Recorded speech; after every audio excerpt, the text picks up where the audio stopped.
Chapter 6, Part B, Mentored Marriage versus Legalistic Love. A glorious marriage has boundaries and a set of established principles that guide each person through each day and every scenario in their relationship.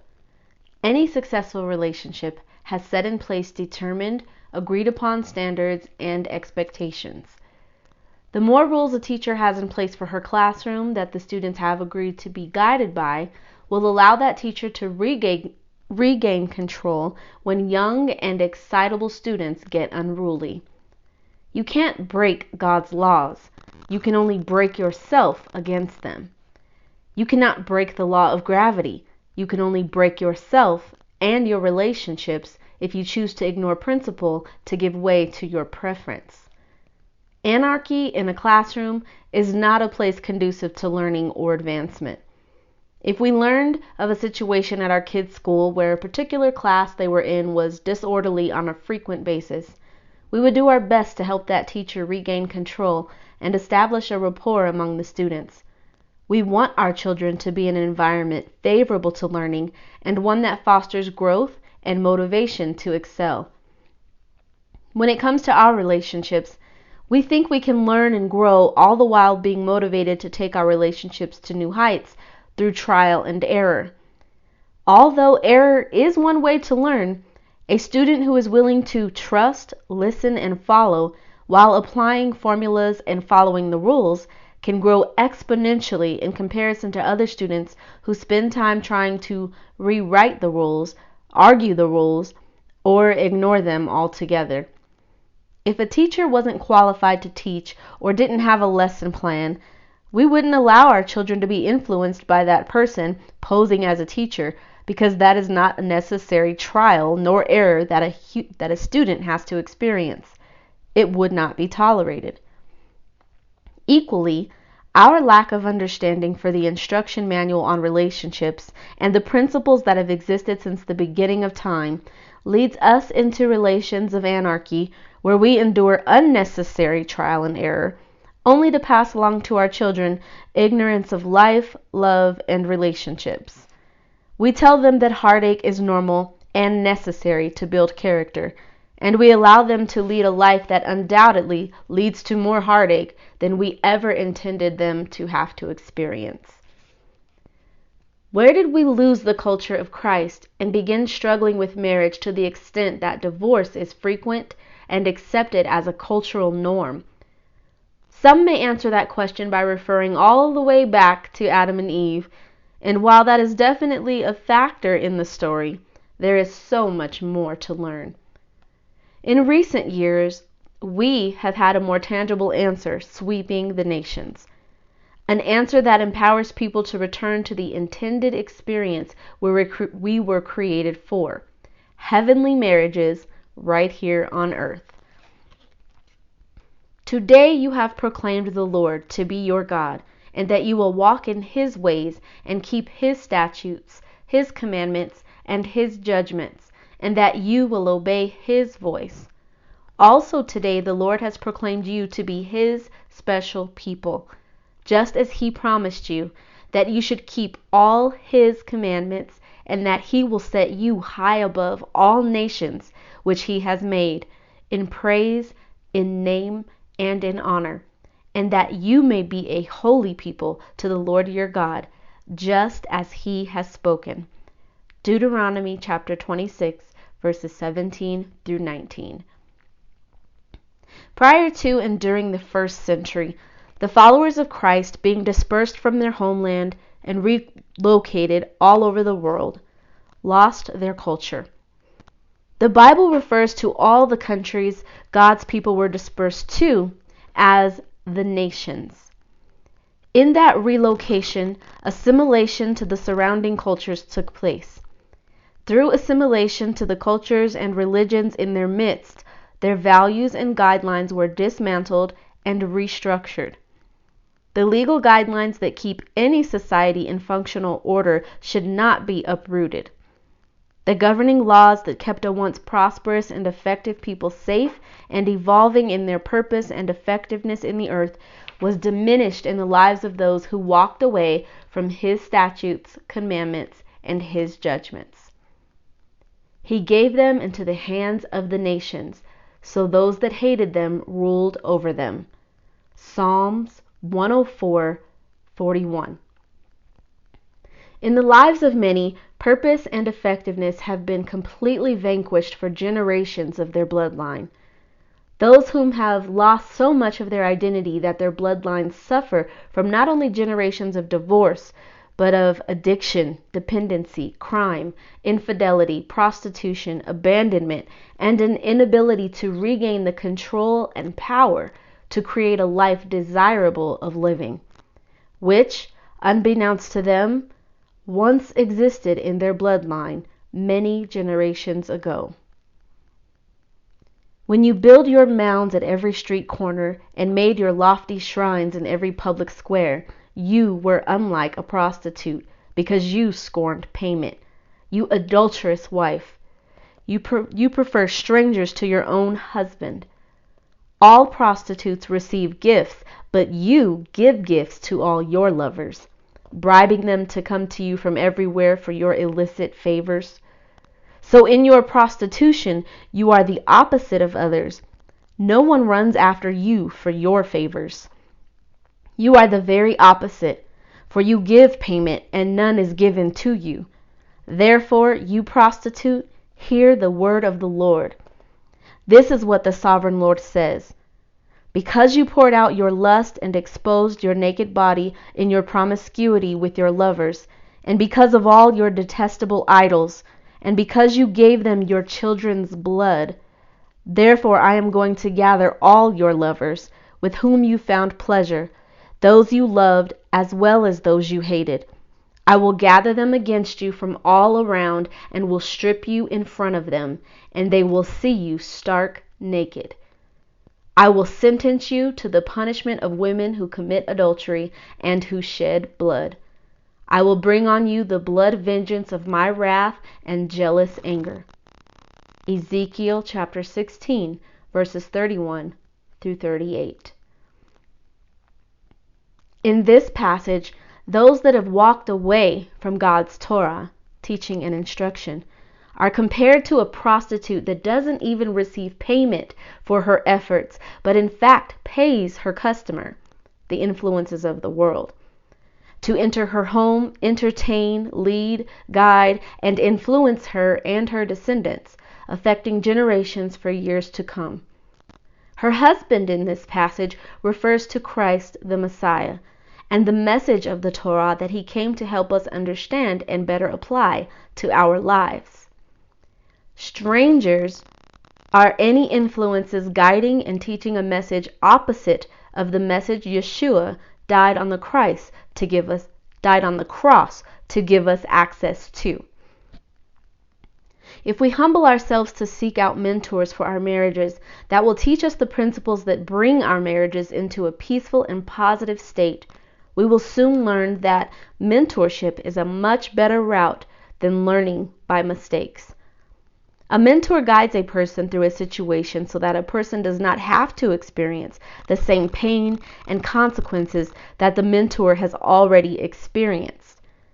And long before the schooling system of modern day, the way to learning was taught through mentors.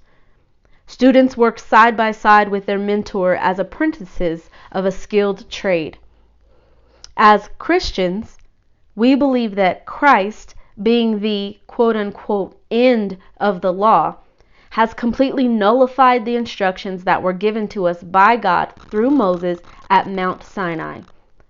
Most of us, not having teachers and pastors of a bloodline who never lost the understanding of the principles of God, have been misled for centuries to have faith in Yeshua, Jesus, but not to walk in the same faith of Yeshua.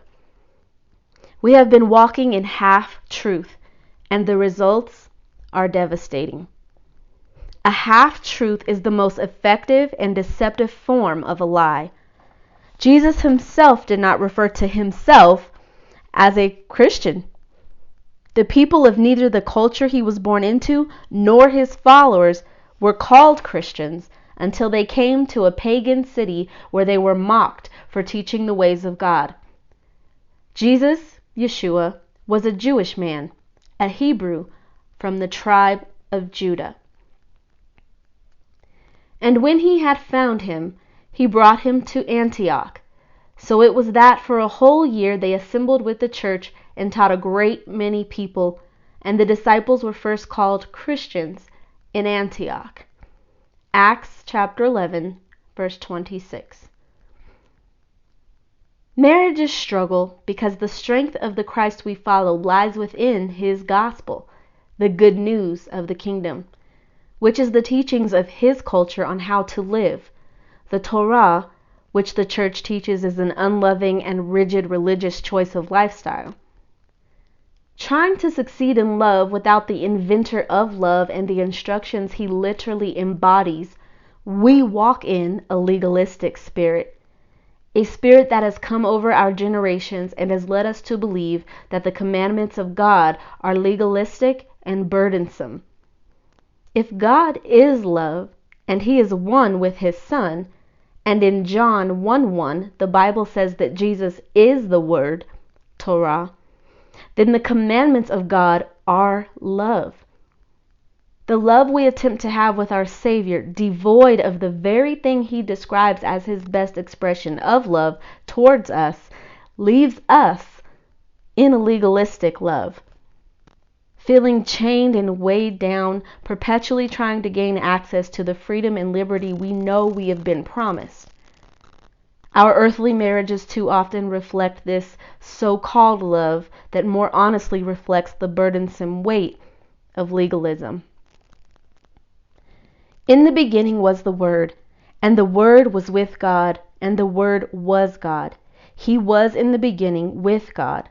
All things were made through him, and without him nothing was made that was made. In him was life, and the life was the light of men. And the light shines in the darkness, and the darkness did not comprehend it. John chapter 1, verses 1 through 5. The root of the word Torah is the word ora, which means light. Now reread the previous passage of John 1:1 through 5 and substitute the word light with the word Torah, or God's teaching and instruction.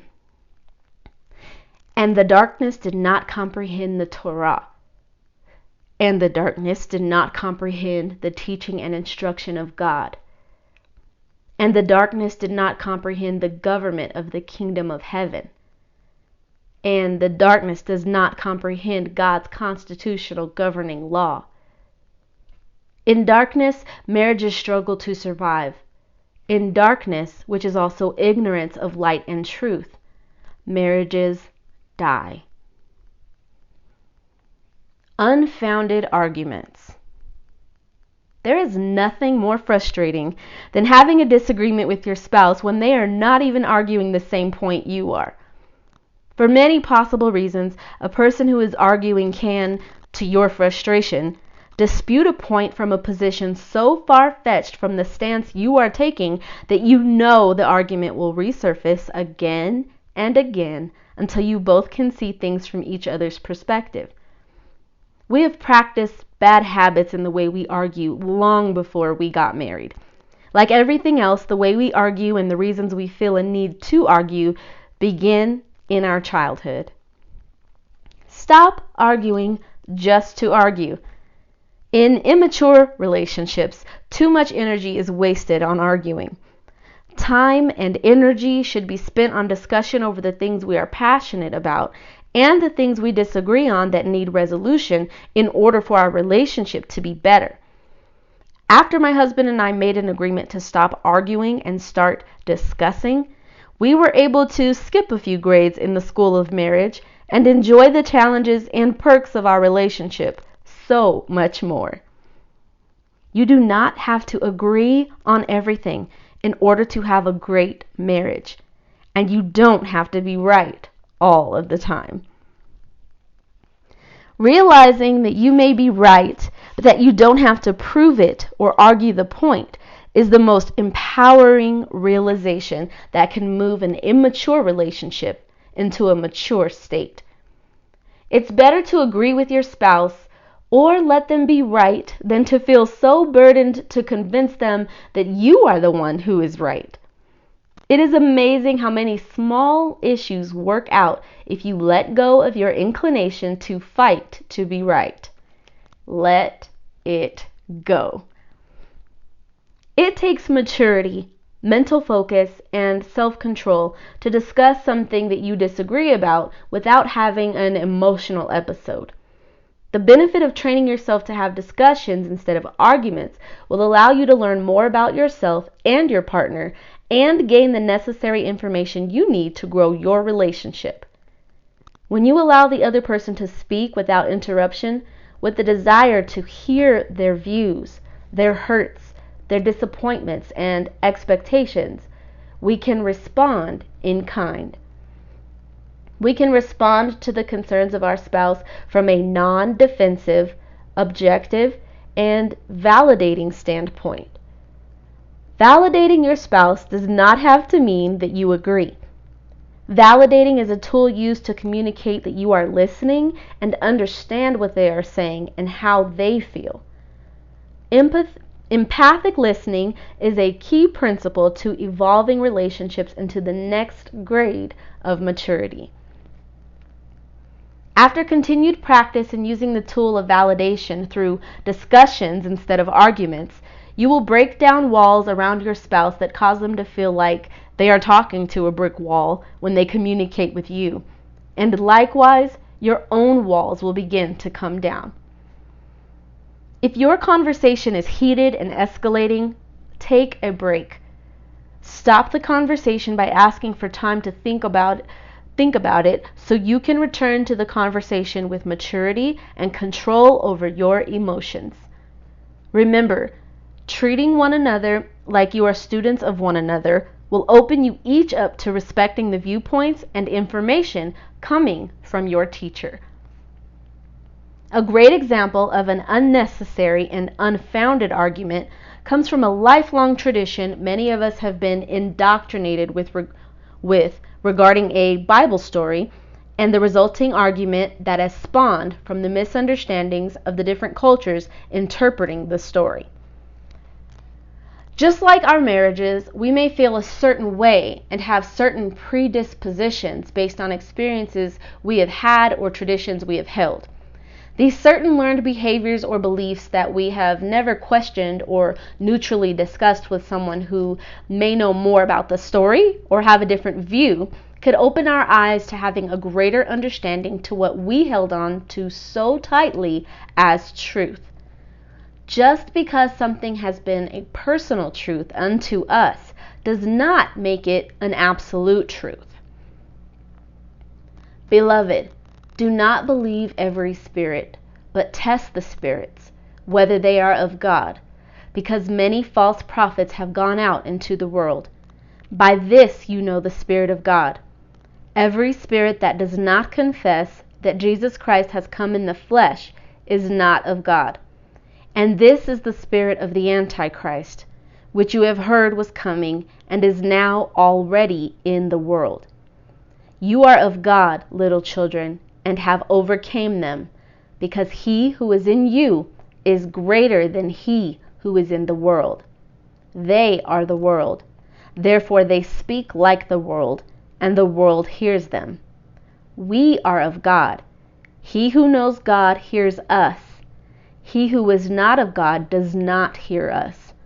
By this we know the spirit of truth and the spirit of error. 1 John 4, 1-6. For many of us struggling in our marriages, this revelation can completely rearrange your mind and your perception regarding relationships, and our belief that relationships are difficult does not have to remain our truth. Not everything we have held on to or been raised up in by our parents is the whole truth. A half-truth is a lie that can keep us in bondage, living a lie and continuing to struggle because we remain in ignorance to the truths we could hear and have our eyes open to if we stopped walking with the world and started walking with God. So what is this revelation? The revelation of unfounded arguments. So, the book of Acts chapter 10, verse 9, starts the beginning of a story detailing events that took place regarding a dream or vision that a man named Peter, a follower of Christ, had. In this vision, Peter sees an object like a great sheet descend from heaven, and on the sheet were animals and creeping things of different types, some of which are forbidden by God to be eaten by humans, in other instructions found throughout the Bible. In his vision, Peter hears a voice that says, "Rise, Peter, kill and eat." Peter responds by saying no, because he has always stayed true to God's command to avoid certain things because they are not considered clean or holy, right to eat per God's commandments. The voice repeats to Peter that he shall eat, and that, quote, what God has cleansed you must not call common, end quote. So the story ends there. We can eat whatever we want to eat because of Peter and his dream and the instruction he received from God. Wrong. This is only half of the story. And shockingly, the rest of the story is in the next chapter of the same book. So how in the world did we miss this for thousands of years? In Acts chapter 11, Peter explains the vision to mean that God does not want believers to look upon people as unworthy and unclean. God was telling Peter to go into the homes of unbelievers who are willing and wanting to learn about the Torah of God and teach them, no longer avoiding them out of protection of the kingdom and its citizens. Peter made it clear in chapter 11 of Acts that if believers separate themselves to the extent that they won't even sit down and eat with them, the quote-unquote uncircumcised or the lost pagan people, then the kingdom and the great commission given by Jesus to teach the lost sheep of Israel is completely defeated. So, the story told in many churches in order to maintain a tradition that God made all things clean to eat is a falsehood based on half of a story, a half-truth. Peter's vision was a metaphor describing a relationship to have with people and had nothing to do with our relationship with food, called the laws of kashrut, found in Leviticus. How many arguments can you reflect on that were unfounded in your marriage? How many times have you allowed yourself to get offended, angry, jealous, or just be plain old stubborn because you didn't take the time to research, really listen, or try harder to understand why your spouse said or did something? The quieter we can train ourselves to be, the more we can hear God's voice giving us an answer, just like he did for Peter, just like he does every day for those of us who aren't too noisy. Quiet your thoughts, quiet your heart, quiet your spirit by quieting your mouth. For my thoughts are not your thoughts, nor are your ways my ways, says the Lord. For as the heavens are higher than the earth, so are my ways higher than your ways, and my thoughts than your thoughts. Isaiah 55, 8-9. The next time you start to open your mouth to argue with your spouse, or anyone for that matter, stop yourself and listen. You don't even have to respond that same day, and many times you never have to respond at all. I'm not telling you to brush important issues under the rug. I only want you to realize how much of your arguments are unfounded and unnecessary. Read Acts 10 and 11 for yourself and pray for the wisdom to begin to recognize unfounded arguments and internal lies that may be controlling you and the way you do marriage. If your way isn't working, there are other ways that do. The one who has knowledge uses words with restraint, and whoever has understanding is even-tempered. Even fools are thought wise if they keep silent, and discerning if they hold their tongues. Proverbs chapter 17, verses 27 through 28. My dear brothers and sisters, take note of this. Everyone should be quick to listen, slow to speak, and slow to become angry. James 1:19. Vision. Vision is the ability to see what does not yet exist, seeing into the future. Sight is the act of observing what your eyes can physically perceive in the present moment and present circumstances. Sight is seeing what's in front of you, and vision sees what is yet to come. It is important to work on goals and to pray for direction. Focus on your gifts and the places you know you want to go and the levels of accomplishment you really want to achieve. All of our righteous and holy desires are placed in us by God. As long as we pursue things that are not in agreement with the purpose God has put us on earth to fulfill, we will continuously run into disappointment, heartache, pain, and misery. We open the door to chaos and invite it in. It does not and cannot come in without our permission. Neither the devil nor God is at fault for our troubles. Only we are to blame. When tempted, no one should say, God is tempting me, for God cannot be tempted by evil, nor does he tempt anyone. But each person is tempted when they are dragged away by their own evil desire and enticed. Then, after desire has conceived, it gives birth to sin, mistakes. And sin, mistakes, when it is full grown, gives birth to death. Don't be deceived, my dear brothers and sisters. Every good and perfect gift is from above, coming down from the Father of the heavenly lights, who does not change like shifting shadows. James chapter 1, verses 13 through 18.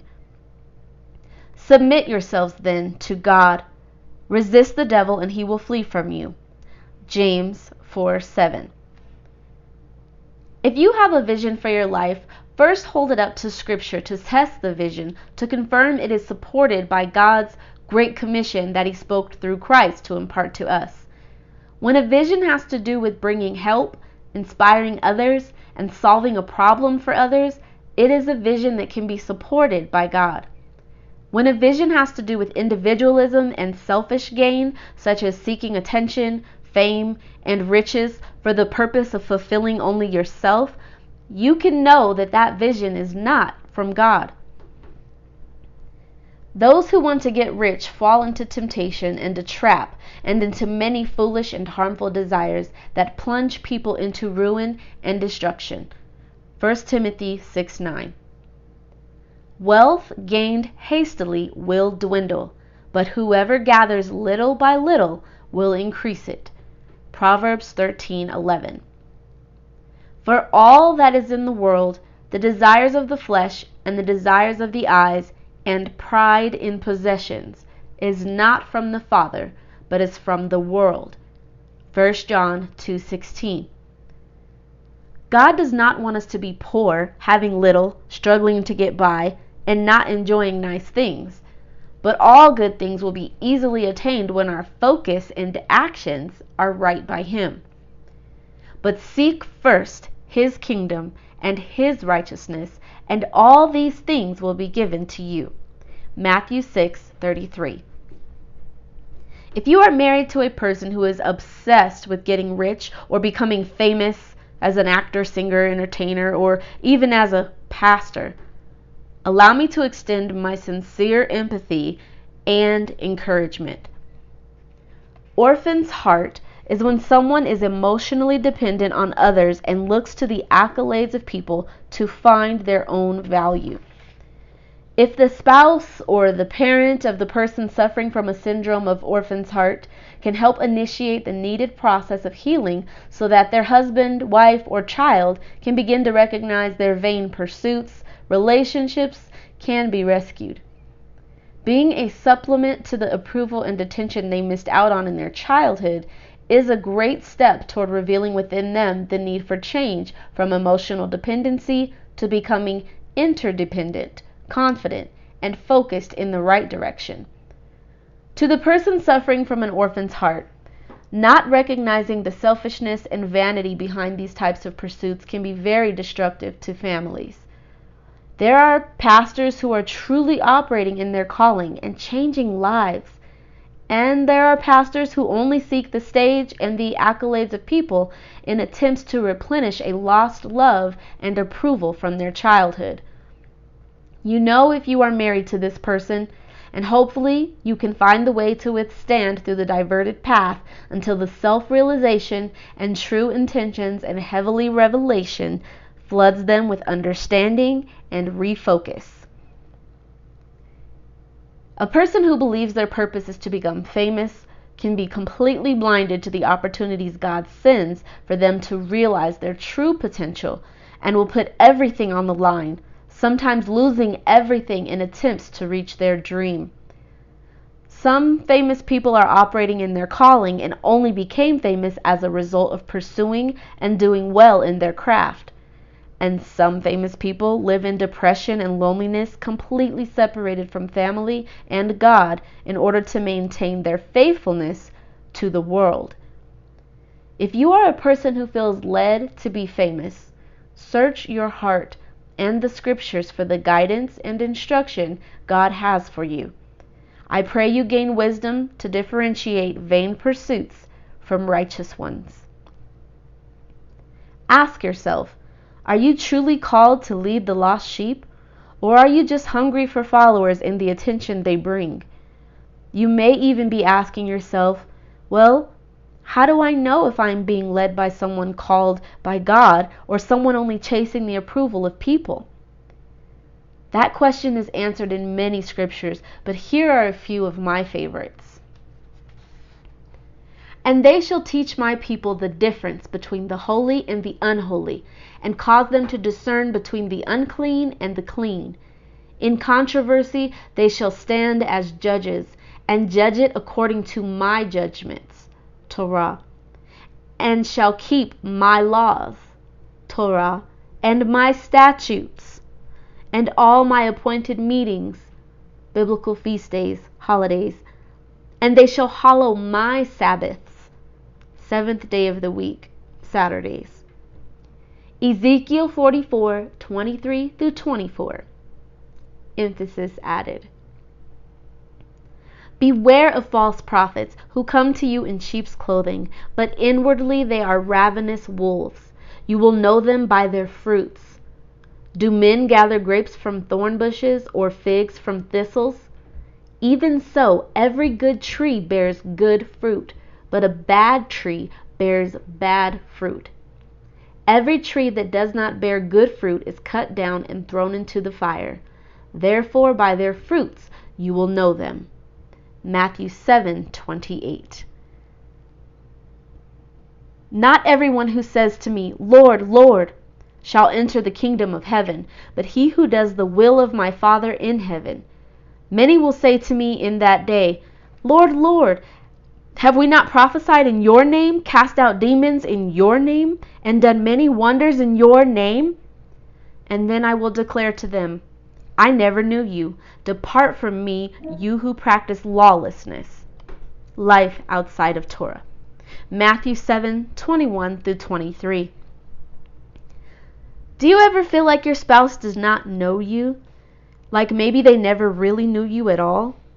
This happens when we have yet to figure out our communication with each other. Truly getting to know someone, like God wants us to do with Him, has to do with study, retention of information, and constantly working to better apply what you have learned. Love is about acting out what brings fulfillment and acknowledgement to the other person and what they truly want. Pleasing your partner is not the same as people pleasing. Have you ever surprised your spouse with a gift that was not exactly something they asked for, but was something you really wanted? Those are selfish gifts.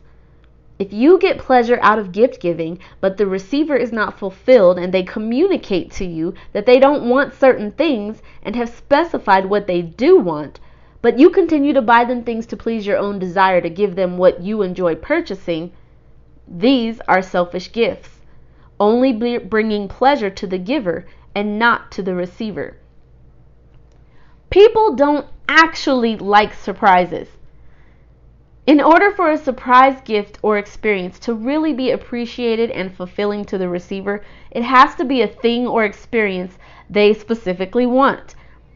I have had countless conversations with young couples whom have had their feelings crushed because one of them worked so hard to set up a gift or surprise that the other person was neither grateful nor amused by. The shocker about surprises is that the giver is usually offended and surprised when the receiver does not give them the reaction they were hoping for. Like the scripture in Matthew 7:23, unless we want to be surprised by God and hear the words, "I never knew you," we must strive to test everything and hold everything up to the truth of His Word before we decide to continue in certain practices that we thought He enjoys and appreciates, but really despises and considers evil. The following is an account of Daniel, a prophet of God, regarding a corrupt government and worldly system that changes God's practices and appointed holy times. Surprise! God is neither impressed nor surprised by the waywardness of His people.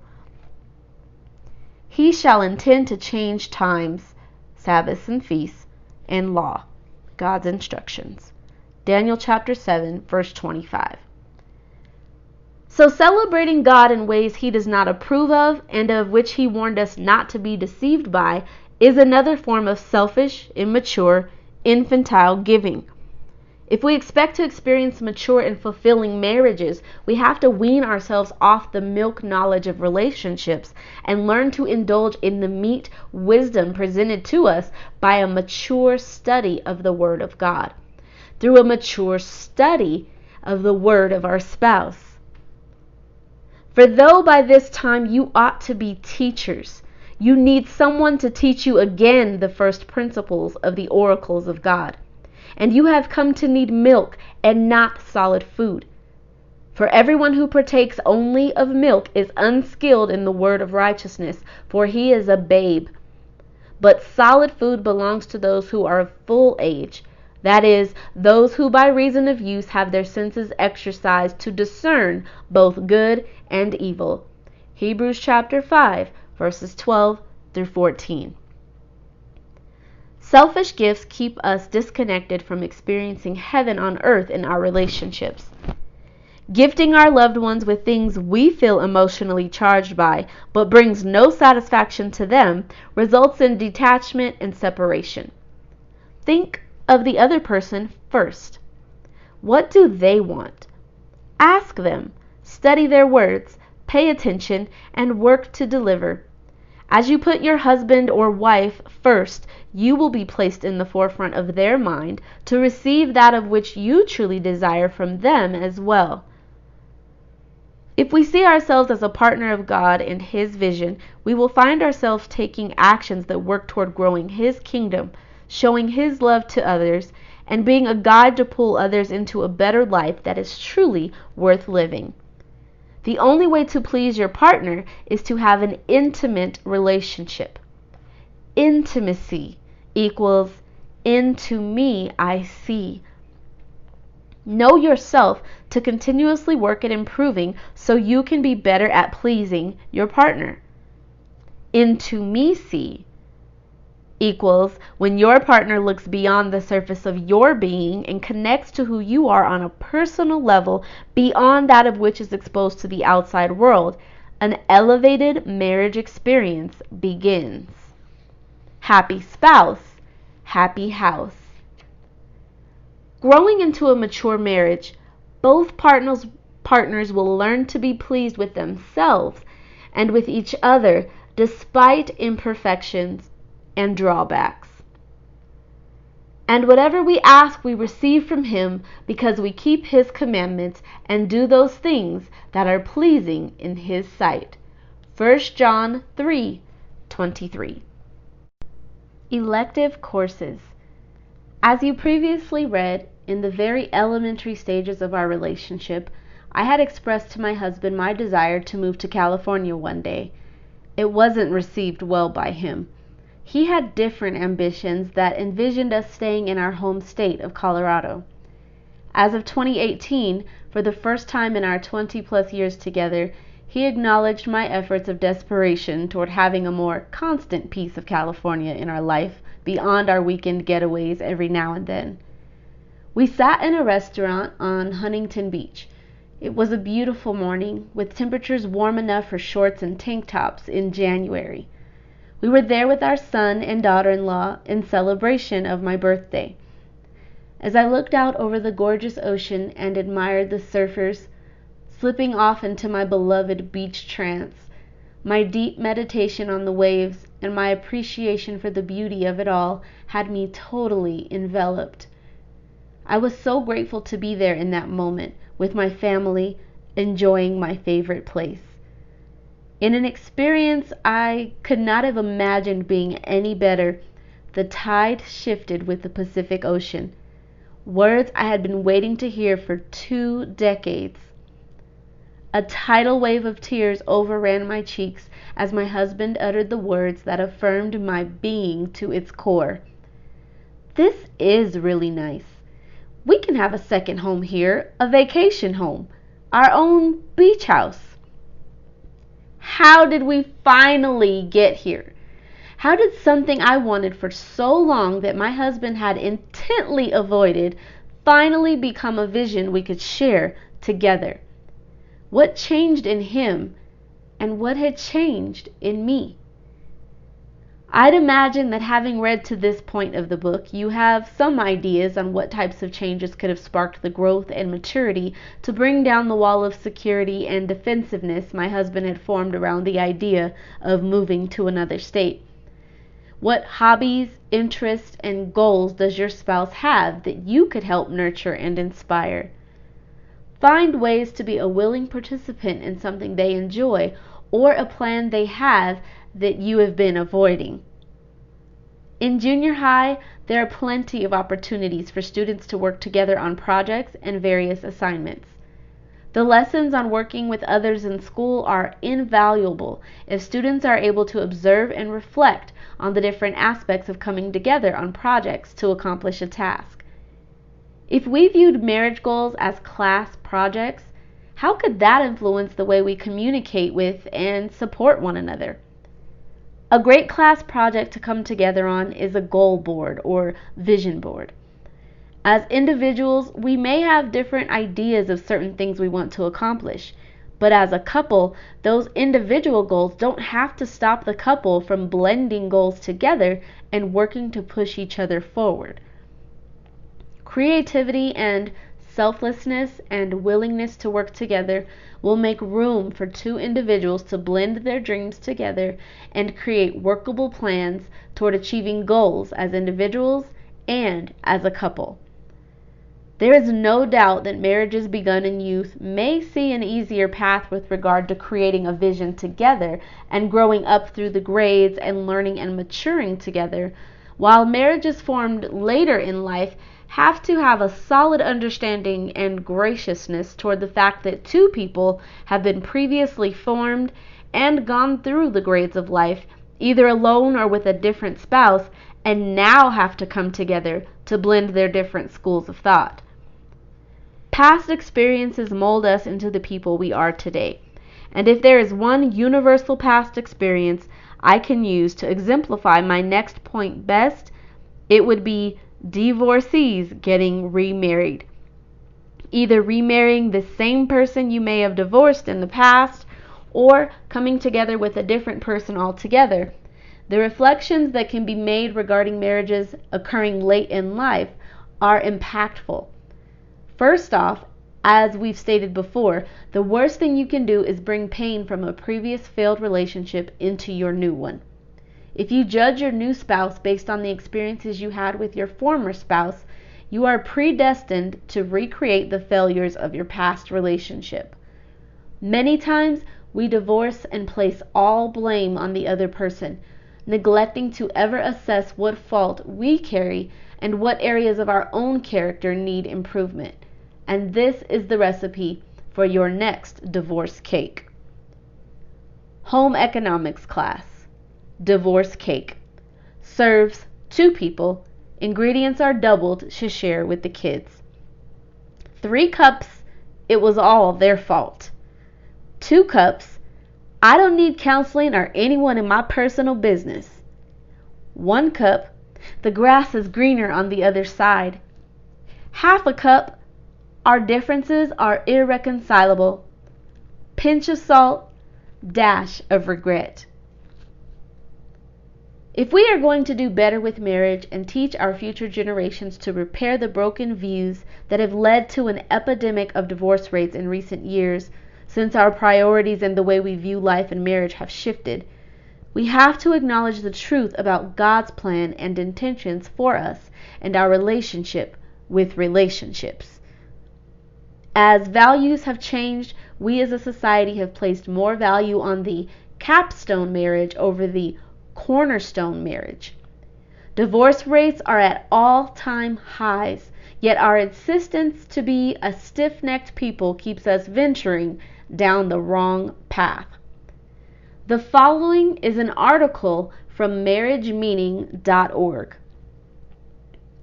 For many, marriage is changing from a cornerstone to a capstone of young adult life. Rather than building an adult life on a foundation of marital commitment, many young adults postpone marriage until they have accomplished a set of tasks and achieved certain personal marks of success. A recent national survey of millennials, ages 18 through 33, found widespread acceptance of a capstone approach to marriage. Between 70% to 80% agreed that later marriage means that both people are more mature, more likely to be good spouses, allows people to achieve personal goals so that they will have no regrets after getting married, and provides more time to get personal finances in order. Is the capstone approach to marriage a new model best suited to a new time? A sensible evolution of the way we do relationships and family now to fit a new century? Or is it a revolution in the meaning of marriage, one that impacts its capacity to benefit less individuals and society? While a capstone model of marriage may work for some, we also see worrisome cracks in this new cement. Specifically, we see 3 significant engineering flaws in the capstone model of marriage. 1. It can lead to ineffective, even paradoxical preparation for marriage that may actually diminish eventual marital happiness. 2. It elevates the risk of resequencing family formation, putting parenting before marriage, thus placing children's well-being at greater risk. And 3. It potentially places marriage beyond the perceived reach of many young people. Ready or not? A capstone model of marriage is supposed to lead to establishing a stronger foundation on which to build a marital relationship. But we see several potential relationship engineering problems in how the capstone model may lead to ineffective preparation for marriage. 1. Difficulty switching from an individualistic focus to a couple focus. 2. Casting marriage as a transition of loss. And 3.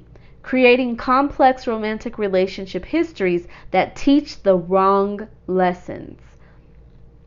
First, the capstone model, with its hallmark of delayed marriage, creates a longer period of individualistic focus in young adulthood that may be challenging to flip to a relationship-centered couple focus at marriage.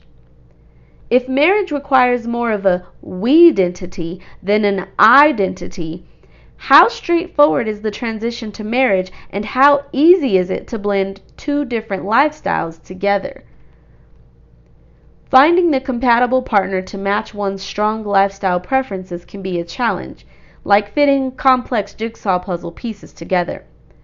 Megan McArdle writes in Newsweek, "When you've spent decades building a life, it can be hard to find someone who fits with all the choices you've already made about where to live, what hobbies and interests you will pursue, what sorts of hours you will work, and so forth.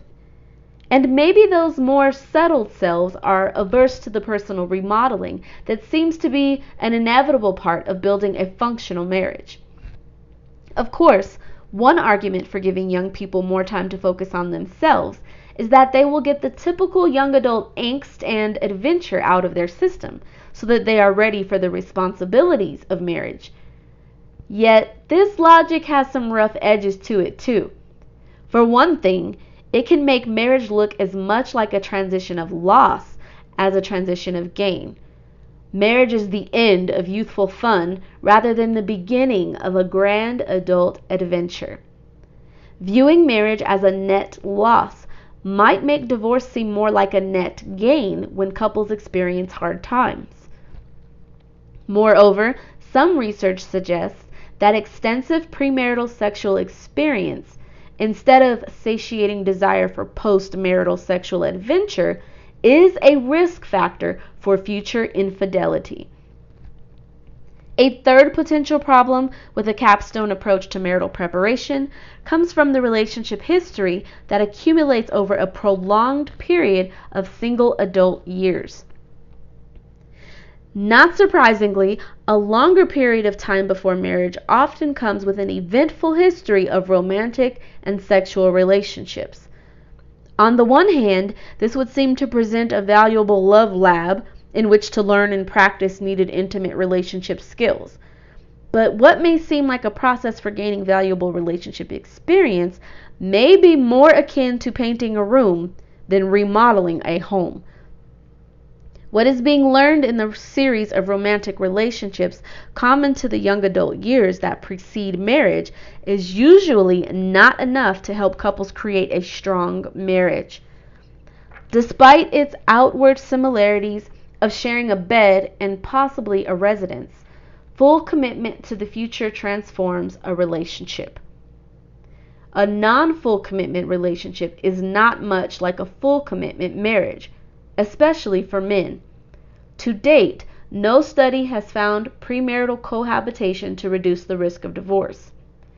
Research has yet to confirm that pre-engagement cohabitation without a full commitment to a future together is an effective marriage preparation strategy. In fact, it appears to be a risk factor for future marital problems. Don't move in together.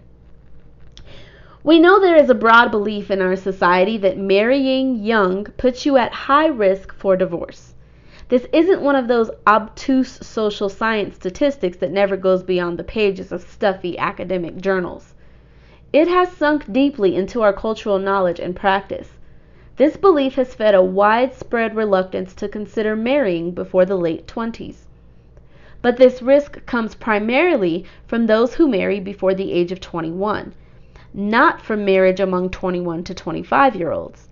Moreover, this correlation observed in the past may be disappearing with contemporary couples. We suspect that the couples who choose to marry at younger ages these days are very different from those 30 to 40 years ago who married at young ages. In the past, many early marriages were so-called shotgun weddings. Today, shotgun marriages have been replaced with shotgun cohabitations or single parenting. Today, those who marry at earlier ages probably do so not because they have to, but because they want to. And they probably bring strong views about the importance and value of marriage to their union. Also, researchers now are finding an interesting association between age of marriage and marital happiness. A number of studies now are finding that the sweet spot for maximizing marital quality may be marriage in the early to mid-20s.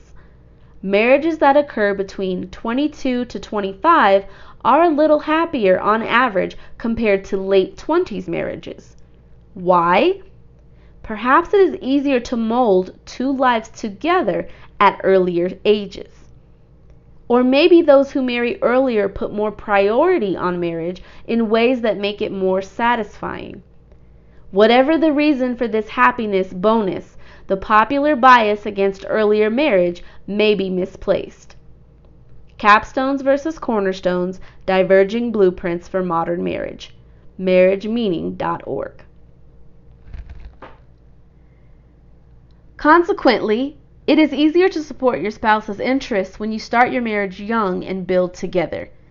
Your goals, dreams, and visions for the future should be based around your partnership as the foundation. This is the way it was for centuries until we decided that our ways and aspirations were greater than and more insightful than God's ways. Along with our stubbornness to do things our own way has come an influx in the killing of the unborn, depression, and suicide. Yet we continue to seek a picture painted by the master of deception in hopes for happiness and contentment. Our misguided ways are perverse, and our steps at gaining success are taken in vain. There are no loopholes in the commandments of God. The author of peace, joy, love, and progress has written you a recipe for success. Don't use different ingredients. Mix them in order and only add what the recipe calls for. When you get to the point in school where you can choose elective courses, an opportunity arises to look into areas that may interest you and prepare you to pursue a subject beyond the typical classes found in the walls of the schoolhouse. I'm grateful that my husband and I can aspire together to one day have a second home near the ocean and together have a bigger piece of heaven on earth. Marriage is about two or more coming into agreement, and as Yahweh, God, teaches us, when we come together in agreement, we are a strong cord, not easily broken. In your union, the or more refers to God as a third strand in your braided cord. When God's thoughts, His word, are considered with high regard as a marital tool, marriage is not easily broken. I also tell you this, if two of you agree here on earth concerning anything you ask, my Father in heaven will do it for you. Matthew 18:19. A person standing alone can be attacked and defeated, but two can stand back to back and conquer. Three are even better, for a triple braided cord is not easily broken. Ecclesiastes 4:12. By the end of 6th grade, students should be proficient in the distinction between the Eastern thought process of betrothal versus the Western thought of dating and the repercussions of disregarding the moral structure established by the God of history. A marriage at the end of 6th grade will recognize the Bible in its entirety as a legal document that grants provisions and rights to citizens of the government of heaven, but not as a legalistic, judgmental, and condemning communication. Using research and reading stories in their full context reveals truth and uncovers the fallacy behind unfounded arguments. And 6th graders will be able to remove the misrepresentations of their faith from the highly placed pedestals of religion. 6th graders will work diligently to plan and build vision boards together, seeking and appreciating the value of group projects. This has been Chapter 8, 6th grade. Thank you for listening.